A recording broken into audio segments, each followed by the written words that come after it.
Welcome back to page 121. Today we're going to take a look at one of the books inside the City of Greyhawk box set, and this is going to be Greyhawk, Gem of the Flanaess, a Gazette tier to the city. I looked at the box set a couple of weeks ago in a video. This is book one out of that box. The other one is, it's a second book on the folks, feuds, and factions of Greyhawk. I'll cover that sometime down the line. But today we're going to take a look at the actual city environs, the immediate surrounding of the city, and the city itself. So today on page 121, Greyhawk, Gem of the Flanaess. All right, today's book, Greyhawk, Gem of the Flanaess. This is from the excellent box set, The City of Greyhawk, that was published in 1989 by TSR. There's a lot of good stuff in this. I did an overview of what was in this box a month or two ago in a video. It's still available on my page. And today we're just going to take a look at one of the books out of here, which is the Gazette tier of the Free City of Greyhawk. This tells us about the city itself, what's within the city walls, and more importantly, what's outside the city walls. We get a look at a lot of stuff in here that we hadn't known about Greyhawk before.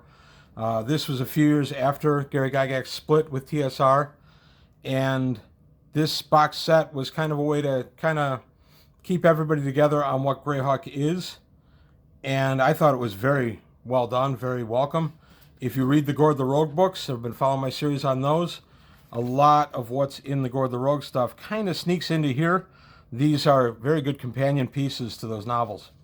So here we have the who wrote this guy? Douglas Niles. Douglas Niles writes a great book.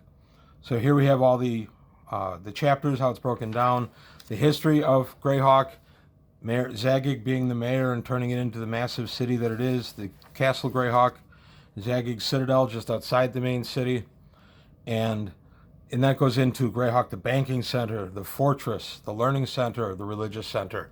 You get the idea. Greyhawk is a city-state in that they are a strong city that has an army and commands a large section outside their walls, and this book goes into what it is. So some ideas, some adventure hooks, if you will, the DM's Guide to the City campaign. Gaming opportunities in City of Greyhawk, Greyhawk City. There are a tremendous amount of stuff in this box set. You could literally do an entire campaign where the player characters barely leave Greyhawk. Don't go with, outside a mile of the city, and you could just have a wealth of information out of this set. Placing the city in your campaign context. And this is about, how the money works in Greyhawk. You're starting your characters, if you were using the Greyhawk hardcover, the Greyhawk Adventures, where you start as a level 0 character. This gives you an opportunity to have your birth status and then what your parent was when you were born. Was he low-life scum? Was he a powerful noble or ambassador? Somewhere in between. There's some childhood contacts you may have gathered. So it's a good way to breathe some life into the characters. D&D characters, especially in first edition, tend to be a little static when they're first created. I personally love that. I don't give my character a backstory. I've even gone so far as not to give them an actual name until they've made 3rd or 4th, maybe even 5th level. I'm from old school. You didn't get attached to a first level character. They tended not to be around very long. So the Free City of Greyhawk in the immediate area, the Cairn Hills, very important. Cairn, of course, is a burial ground. The Cairn Hills are part of the Aber Alls, the northern section. And the Cairn Hills have lots of old tombs to loot and bring the money to Greyhawk. That's one of the ways Greyhawk got rich early on, that and then the looting of Castle Greyhawk. Then we go to Grosset Grottel, which is the Gnome Enclave, not too far from the city. They're also in the Cairn Hills. There's a nice little black and white sectional of the Darlene map. I've used this many, many times at my table. And then section 3 is Castle Greyhawk. Not much given here of Castle Greyhawk. There have been two modules of Castle Greyhawk written. One was done as kind of a silly tongue-in-cheek. The other was done as a more serious attempt to give us an actual look at Castle Greyhawk. Maybe not as Gary Gygax would have intended it, but still usable. One was absolutely terrible, and one was excellent. I'll let you guess which one was which. Section 4 was Elmshire. That's where the halfling community is, up on the shores of the Near-Div. I use Elmshire quite a bit in my campaign. And then the Castle of the Wizard Tensor.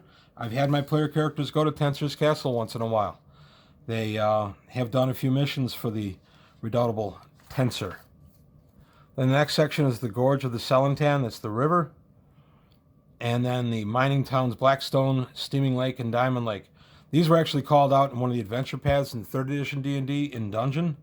I'm going to feature some place locations from those magazines just because they translate beautifully to any Greyhawk. So I'll be following up with those sometime in the future. Place 8 is the High Road, the main road that leads to and from City of Greyhawk. And then the encampment of Roscoe Twofinger. He's kind of a bandit who lives out in the Bandit Kingdoms. And he's a good adventure hook if you want it. And then, of course, 10 is Empty Cairns.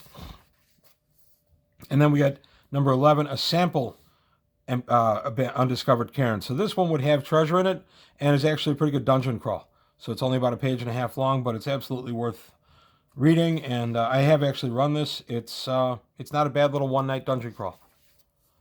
Okay, then we go to the Grasmere, which is the stronghold of the dwarves in the area in the Cairn Hills. And then we come down to the Mist Marsh, which is an area formed by the Cairn Hills between the city and the Cairn Hills themselves. It's a great place to adventure. Greyhawk is established, is a fabulous adventuring environment in the city and outside the city. You have lots of different environments you can explore. Encounters there. There's a lizard man's lair. This was just a very useful book. Here's the rest of the lair, the plain of Greyhawk where it sits. This is a great view of Greyhawk from presumably Wharf Gate off the river. It's just, I love this book. And then it talks about the Cellentan River and the River Road, Mid Bay and the Near-Div, Woolly Bay. A ton of information for the immediate environs of Greyhawk. For anyone that's running a campaign that might be based in Greyhawk, or your player characters get to Greyhawk, this is just a great resource. I've used this a ton in my campaign. My campaign is set primarily in Greyhawk City and in the country of Furiandi. The Kingdom of Furiandi is very important in my campaign, and so is the city of Greyhawk. Those are the two main areas of my campaign. So here we go, some of the farmsteads on the plain of Greyhawk. Lord Loxwell's Manor, the village of Five Oaks, just small community there. This is a neat little adventure hook, Blackthorn, a nice little dungeon crawl. Ogres and orcs are excavating a site somewhere. The fountain that's called out here actually has healing powers. If you're looking to kind of make a game changer, your player characters can find the Fountain of Pure Light, which has genuine magical healing powers. They can excavate it, and Greyhawk can become a spa to the world. I've never done that, by the way. That's just an idea. And then we go to the city walls and beyond. So outside the walls, the immediate area, if you have the North Hills, which is where the Cairn Hills butt up almost against the city. The West Plain, which is really just a short plain area. The Grey College Observatory, Lord Wainwright's Manor. He makes excellent wagons. The Stone Ring, an ancient stone ring, a Druid holy worship place just outside the city. The South Plain, the West Bluff, Garbage Hill. Yeah, the city's got a lot of garbage. And then the wharves from the river up into the city. And then we have some sections of the city outside the walls, Barge End and Shacktown. They're pretty much what they sound like. And then Greyhawk, her walls and gates. There's a lot of gates to Greyhawk, of course. It's a big city, so it has to have ways in and out. Each gate's got its own name. The gates are all called out in the next section, which I really liked. How you deal with contraband or bribing the guards coming through the gates. The various gates are the Wharf's Gates, which reaches from the riverfront wharves. The Duke's Gate, small city entrance, one of the smaller ones. The Druids Gate, which actually is very important in mine because the stone rings are just outside there. So actually most of my player characters know the Druids Gate very well. The Highway Gate is the grand entrance to the city. The Marsh Gate, another small gate, only used by some of the locals. Cargo Gate, which as it sounds like is just a cargo. for bringing cargo in and out of the city. The Garden Gate, which is pretty much inside the city and remains open all the time. And then the Black Gate, which separates the old city from the new, that's closed at dark to keep the riffraff out. And then we go to the Grand Citadel. A lot of stuff on the Grand Citadel. I've used a bit of this in my campaign. I've never dwelled a touch on the Grand Citadel itself, but it's certainly usable information. Great picture of the Citadel. Great breakdown of the Citadel and who lives there and what they do. There's a little dungeon area below the prison. It's just great information in this book. And as I said, these are very compatible to the Gore the Rogue books, which prior to this was the most information we'd had on the city of Greyhawk. So if you're reading those books and enjoying them and looking to incorporate those into your campaign, absolutely, and this adds to it. Now we come to the different sections of the city. We have the High Quarter, which is where the lords and ladies live and all the expensive stuff. The Wheel of Gold gambling house. I've used that a few times. They started a brawl in there once. That was fun. And then the Wizards Guild Hall is there, the Lord Mayor's Palace. Anything you want is here in Greyhawk. Any magic item, any spell, anything can be found in Greyhawk, which is one of the reasons I love it so much. The markets and the gardens. I've done a little bit with this. The Nymph and Satyr it's a drinking house that my players have frequented. And then some of the temples are in this area. The Temple of Pelor, the Temple of Zilkis. In early Greyhawk stuff, Gygax was very much like Robert E. Howard out of the Conan stories, where the evil temples were on the promenade with the good temples. By this time, that had changed, and evil temples were all underground affairs that met in hiding, and only good temples could actually have temples above ground and in the open. Clerkburg, the halls. So this is where the Great College is. The Old Mill is there. The Black Dragon Inn, very frequent in my campaign. Jewelers and Gemcutters Guild Hall. University of Magical Arts. I just did a fun game inside the Magic Hall. Kind of a locked room mystery that I did. I'm not going to go into a ton of detail, but it was a lot of fun. The player characters had to deal with the highest echelon of the University of Magical Arts. It was pretty intimidating. The City Mint, great. Any kind of robbery caper you want to do there. The New Mill and the City of Culinary Art. Yes, how to cook in Greyhawk. If you want a secondary skill of being able to cook like a chef, you go to the Culinary Art School. The Bard School. It's a small adjunct to the Grey College. And then we go to the Bridge of Entwined Hearts, which is where lovers go. The Savant, which is a small tavern. The Free City Arena. Now, in the original Greyhawk stuff that we got, the Free City Arena was much like in Rome, the Colosseum. Gladiators fought to the death for the entertainment of the masses. By this point, that's softened, and this is just a large arena for spectacles to be put on a few times a year. I'm okay with that. I understand why the change was made. I have no real problem with that. The Rock and the Oliphant, Boisterous Tavern, the University of the Flanaess, the Guild Station of the Night Watchman, which is dealt in the next book, School of Clerkship. Then we come to the Artisan's Quarter. This is where your blacksmiths are, your coopers, any kind of material that you need. So this is where your player characters are going to go to get gear to go on their next adventure. The Low Market and the Bazaar are also here. The Foreign Quarter. That's where the Mercenaries Guild Hall is. The Silver Dragon Inn, probably the most popular inn in my campaign in the city of Greyhawk, because most times the player characters are strangers there, so straight to the Silver Dragon Inn they go for fun and fighting. The Sages Guild Hall, Money Changers Guild Hall, the Blue Dragon Inn, also a pretty good one. The Garan's House, the Pit. They have gladiatorial combat there, more like they used to have in the main section of the city.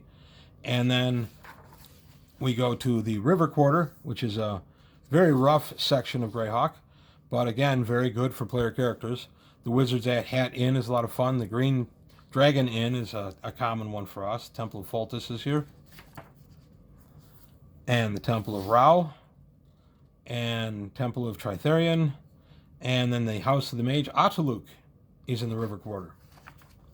Now we come to the Old City. Here's the Thieves Quarters. Very important to anybody who's plying their trade in Greyhawk. They better know where the Thieves Guild is. Chapel of Ola Damara is there.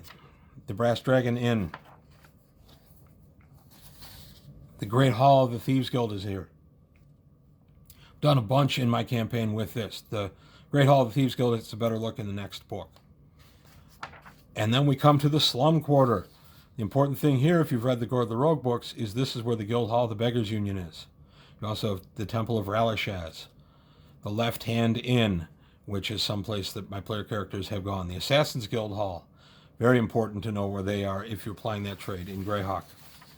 And then we go to the Undercity, which is the sewer system, the pipelines, and it talks about how people who use this underground highway get around the city, the markings they have, secret passages, shrines, Shrine to Orcus down there. The Assassin's Guild and the Thieves Guild both have passages. The burials, there are burials down there. It also leads to the burial gardens of Greyhawk. And then rumors in the grapevine. So these are good adventure hooks, or just rumors you want to throw around to breathe a little more life into your campaign. And there are 50 of them. So this is book 1 of 2 out of this excellent box set. And like I said, I just wanted to give a quick look at what was inside. Anybody building a Greyhawk campaign, specifically in Greyhawk City, I find this box set is just invaluable. You can get it on DriveThruRPG as a download. I think it's about $10. I see it once in a while on eBay, but it's not real common. So I do recommend it. I think this book is just outstanding. I think the Gorge the Rogue books mesh nicely with it. So I do recommend it. So if you like what you heard and saw, please like and subscribe. And any comments or anything, please leave them below. And I'll see you next time on page 121.